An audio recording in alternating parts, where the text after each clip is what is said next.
Hey. So if you saw my last video, you'd know I talked a bit about the state of Mascot horror and why I thought it was personally in a pretty good spot. And I thought that'd be it for a while. I started up my next script about FNAF and went on my merry way. At least until 5 days later. On October 25th, a brand new game was released. One I hadn't heard of before called Finding Frankie. Yes, the title is bad, stay with me here. I didn't hear about this game until Astral Spiff uploaded his playthrough. I watched the first 5 minutes, decided the game looked fire, and that I needed to play it for myself. And after I did, it was over. I immediately halted production on the video I was in the middle of editing in order to make this video, because I need to talk about this game right now.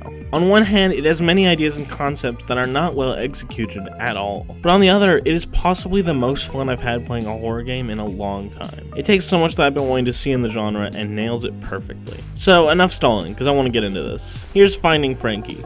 A brand new horror masterpiece, or a flop of missed potential. Also, spoilers, but the story isn't really why I like this game, so it's not a big deal. Anyway, the game starts with a short little cinematic letting us know that we are one of 4 lucky contestants chosen from around the world to participate in a game show at a trampoline/water park. Pretty much immediately, we line up at the starting line with the other 3, and then one of them immediately dies. And then so do we. Okay, I think that was wrong. Let me try that again. What you're actually supposed to do is sneak around Frankie to the door behind him. They do not give you a lot of time to figure this out, but I guess you only lose 5 seconds of progress if you mess up, so who really cares? Moving ahead, we come to an intersection where we can either choose to progress or get an optional tutorial. I love this, and I think more games need to do it. Who cares if it's a bit immersion breaking to see the word tutorial in game? It leads to a better player experience. Anyway, the game is pretty basic in terms of control. We got jumping, swinging on bars, and slide. Jesus Christ! Yeah, the slide goes incredibly fast in this game, which I'm a big fan of. It leads to very quick traversal throughout the game, and I often find myself just flinging across rooms because it's fun. Getting out, we're introduced to the biggest gimmick of the game, which is these circuit things. We have to hit all of them within close succession to each other, which, don't get me wrong, isn't a new concept by any means, but the way it's handled is really interesting. This is the bulk of the puzzles in the game, and most of the time, unless you're blind like me, they don't test your brain, they test your platforming skills. Unlike pretty much every other horror game, this game isn't really a puzzle game. It's a platformer first and foremost, which is awesome. I'm sick of horror games testing my brain because I don't have one. I'd much rather test my fingers because I actually have those, and 10 of them at that. This doesn't mean it's perfect, I'll get more into it later, but for now, just know I like these puzzles. After doing another one, we go through a door and go to our first of what I'll call a parkour playground. Here, if you fall, instead of instantly dying, Frankie will sense that you're ass at video games and come to kill you. This isn't an automatic loss, since you can hide and live. I do like this, though it doesn't feel super fleshed out. Yeah, hiding is cool, but it mostly just boils down to going near some level geometry and praying Frankie goes away. Not terrible, but nothing I'm exactly cheering for either. I am cheering for the wall jumping and pole swinging in this area, though. It's insanely fun, especially to go fast in. Getting up here, we find that Henry Hotline isn't here. Oh yeah, I forgot to mention that's what we're doing. Like I said, I only really care about the gameplay of this game, its story is just whatever, but yeah, we're apparently supposed to be finding a guy named Henry Hotline. Side note, these monster names suck. Henry and Frankie? No kid is like, ooh, my favorite cereal mascot is Frankie. You gotta be more whimsical than that. Anyway, we have one of those circuit puzzles where we have to hit 3, which took me way too long to figure out because once again, I am blind. And also because they put 1 on the floor and 2 on the ceiling, and I just assumed they would all be on the ceiling for some reason, but whatever, that's on me. In the next room, we're really able to see the power of the slide. Watch this. Yeah, sliding is fast, but slide jumping is really where it's at. Anyway, some unimportant stuff happens, and then we have a singular circuit. Hitting that, oh my god, our first real chase begins, and it is a doozy. It can kind of be split into a lot of different sections, so let's get into it. It starts with this part, where you do some pretty basic running away mixed with hitting circuits. I like this, because while the circuits are all right next to each other and easy to find, under the stress of a chase, you can very easily fail. Next we have a section where we have to go on a spinning platform. Totally random example, like roll off from Fall Guys. Then we have to smash through these walls with some being real and some being fake. Totally random example, like Gate Crash from Fall Guys. Then we have to ride oversized fans. Totally random example, like from Fall Guys. And then finally we have to climb a hill pushing us backwards while stuff is launched at us. Totally random example, but like Fruit Shoot from Fall Guys. Are you noticing something? Yeah, this game, we'll say, takes heavy inspiration from Fall Guys minigames, which I never thought I'd say about a Mascot horror game. This isn't really a problem, it's not like Fall Guys owns the concept of spinning platforms, and reframing these minigames in a horror setting is actually pretty cool. But on the other hand, man, this is blatant. The chase ends with us picking one of 3 pipes, which don't have any differences, so I'm not entirely sure the point of it, but whatever. Once we're down, we have another circuit puzzle, which also took me way too long, because once again, I'm blind. I just didn't see the pole here that you could hold on to, and I had no idea how to get to a certain platform because of it. After solving this problem that wasn't a problem, we move on to our second of what I earlier called a parkour playground. This one is more interesting than the last one because it's slightly longer, but it's still not much of a challenge. Man, I can't wait for this to be iterated upon. This is the last parkour playground in the game. Yep, just 2 and they're both right at the start. I guess I'm not too upset, it's not like that means platforming goes away, but I do feel like this concept had more room to grow and it just didn't. Again, I'll get more into it later. After that, we find Deputy Duck, who we promptly kill and gain as a tool. Using his radar function to unlock a door, we start to crawl through these vents. The vent sections are probably my least favorite part of the game, simply because while you're doing them, you're not able to slide, which is half the reason I'm playing the game. Once we're through here, we meet Henry Hotline, who acts as a patrolling enemy during this part. Here you have to find 6 phones in this maze and hit them all. It's like the normal circuit puzzle, but you're not on a timer and it's not focused on movement.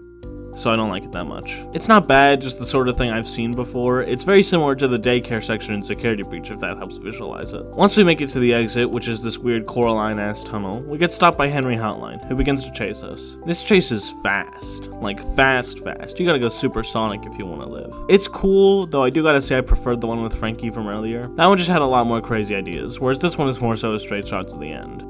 Still cool though. It ends and we're almost immediately thrown into our next gameplay segment, Frankie's Crash Course. It kinda reminds me of Hole in the Wall, that one random game show, because you have to avoid obstacles coming at you or else you'll be pushed into water, or in this case, deadly saw blades. This section actually gets pretty fast by the end, but it's still not really a problem. I only died once. Moving on past some unimportant stuff, we see Henry Hotline again. He informs us that the only reason we're alive is because we're boosting ratings for the show, and if we weren't, they would have killed us in seconds. He then says he has a present for us before his head is promptly blown up. Oh. Well, hey, at least we get to pick up the present from his corpse. It's Deputy Duck, which we dropped in the chase earlier. It's also the last time you'll hear me mention Deputy Duck, because I barely used him for the rest of the game. Anyway, this area sort of acts as a hub for the rest of the game. We will be visiting it a lot, and I'm telling you, it is a maze. Anytime I went the right direction, it was by pure luck. We also meet Frankie, but nice. Yeah, apparently he's the real Frankie and is our ally, or at least something close to it. He tells us to head to the elevators, which I got very lost trying to find, but eventually I made it to this sewer area. After a bit of wading through the water, we get to this big open area with 4 circuits to hit. I didn't know how I was dying during this section, I just was until I finished it where I saw these giant obvious patrolling hands. Yeah, maybe I should have caught on to that. I ended up just getting lucky and hitting all 4 switches as fast as I could. And already that's the sewer section done. Now we get a choice of what section to do, which I didn't realize until after the fact, so I guess we're going to Frankie's Parkour Palace first. This is a room just filled with trampolines, and after hitting this lever, we get our objective. It starts with us having to jump through these rings. Alright, seems simple enough. We then have to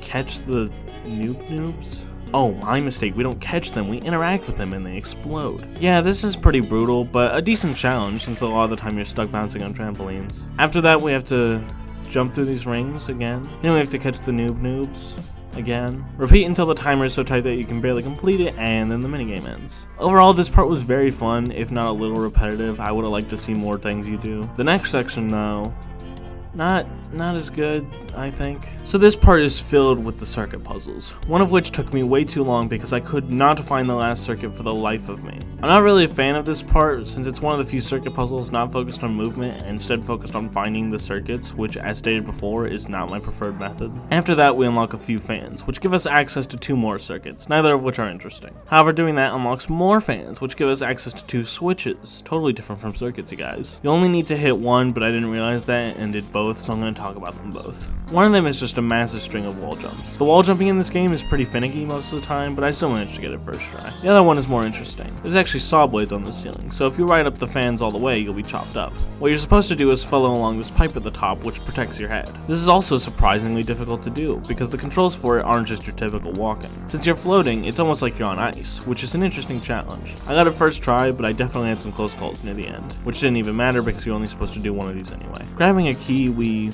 oh shit, wait, was there a key given to us for completing the other segment too? Hold on.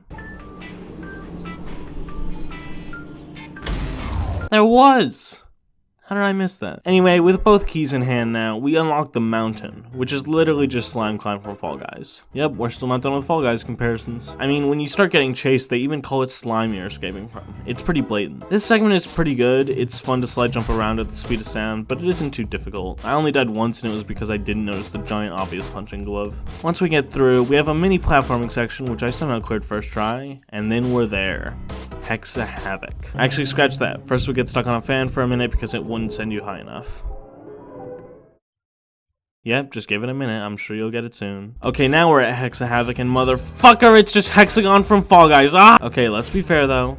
This actually has a pretty cool twist. You have to survive for 2 minutes with Frankie chasing you, which leads to a fun challenge, because getting away from Frankie usually involves sliding, but sliding gets rid of your floor faster. I died like 10 times here because I'm actually the worst at this minigame. I don't know what it is, I just try to slide around and end up falling early. To be fair though, those 10 deaths include the one where I beat the minigame, but then I hit the wrong button to activate the lever at the end, and the one where I spawned on top of Frankie and died immediately. So take my 10 deaths with a grain of salt. This minigame was tough, but a ton of fun, and that's partly because of spectacle. This game is advertised as a Mascot horror game, but it just isn't, because look at this part.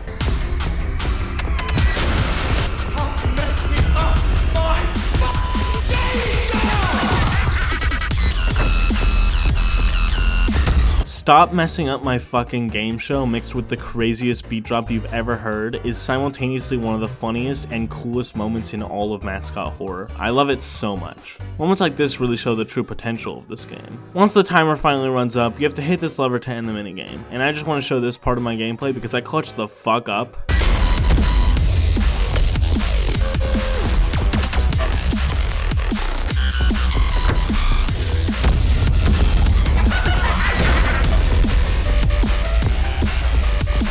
Hell yeah. Anyway, hitting the lever, a swarm of noobs fall from the sky and kill Frankie, knocking him into the incinerator, which is the greatest ending to any game ever. We somehow get out of there alive and demand the $5 million we were promised. As we're finally given it, Frankie starts talking. He says that we need each other. The show has been boosted in ratings substantially ever since I came along, which yeah, I can see that, because according to him and Hotline Henry earlier, the longest people survived was a couple of minutes. It must have been a very boring show without me. So yeah, we joined forces with the show that just tried to kill us, and that's it. Oh wait, that's it? Yeah, this game is very short. I died like 20 times at least, and my playthrough was still only about an hour and 40 minutes. With no deaths and better navigation, you can easily beat it in an hour or less. This isn't necessarily a problem, though I do see it turning off a lot of people from the game. But even ignoring the length, is this game worth it? Well, the answer for me isn't a simple yes or no. Let's talk about it. So this game really shines when it lets the movement do the talking. Notable examples of this are the chase scenes with Frankie and Henry, most of the circuit puzzles, the parkour playgrounds, and the final boss. The game does not shine when it takes away your movement, or at least heavily restricts it. Notable examples of this are the phone maze, some of the later circuit puzzles, the sewer section, and some miscellaneous parts like moving through vents. I'd say this game is split about 60-40 between, hey, this is pretty fun, and can we go back to the other stuff please? In my opinion, the game started off really strong and then kinda got worse as it went on, with notable exceptions like the Parkour Palace and the final boss. For example, I praised swing on bars earlier on. Well, after this room, they never appear ever again, and they were some of my favorite parts. That's something the game does a lot. It will introduce a cool concept and then not iterate on it at all. Another example, the parkour playgrounds. There's 2 of them and they're both right at the start of the game. And what about Deputy Duck? I used him as a glorified flashlight for the rest of the game, when his introduction implied he was going to be so much more. The game seems to want to be a ton of different things at once, when it should just focus on what it does best, which is horror mixed with Mirror's Edge. I can respect it to an extent, you know, try new things and all that, but at some point, you gotta look at this section and realize this isn't fun. And in the words of the great Reggie, if it's not fun, why bother? Despite all that though, the game clearly did something right. If I really felt like this game wasn't worth the price, boom, I beat it in under 2 hours. I could go refund it if I wanted to, but I'm not, because I feel like it earned my money. This game was on the right track, and unlike something like Kartna Ban, I can tell effort and love went into this game. Now, that doesn't mean that everyone should go out and get this game right now. If you're not into the platforming, then you are really not going to be a fan of it. But would I recommend this game? To some people, yes. But is this the new best Mascot horror game? I'm gonna say no on that one. Still, don't let me discourage you. If this looks at all interesting to you, go out and get it. I mean, I think this moment is worth the $15 alone. I didn't hate the game, but thanks to some less than ideal sections, I don't see myself ever replaying it. And that's gonna be it for this video. Thank you guys for watching. I know this was kind of a weird video to make, but I wanted to talk about this game, since I think it shows off what putting heart into a game looks like. Luckily, because of how abruptly I decided to make this video, the script and recording is already finished for my next one, so it'll be out within the next 2 weeks for sure. Until then, I hope you have a good day, and I'll see you soon. Bye-bye. Finding Frankie. What kind of a name is Finding Frankie? You don't even find him. He appears in the first 30 seconds of the game.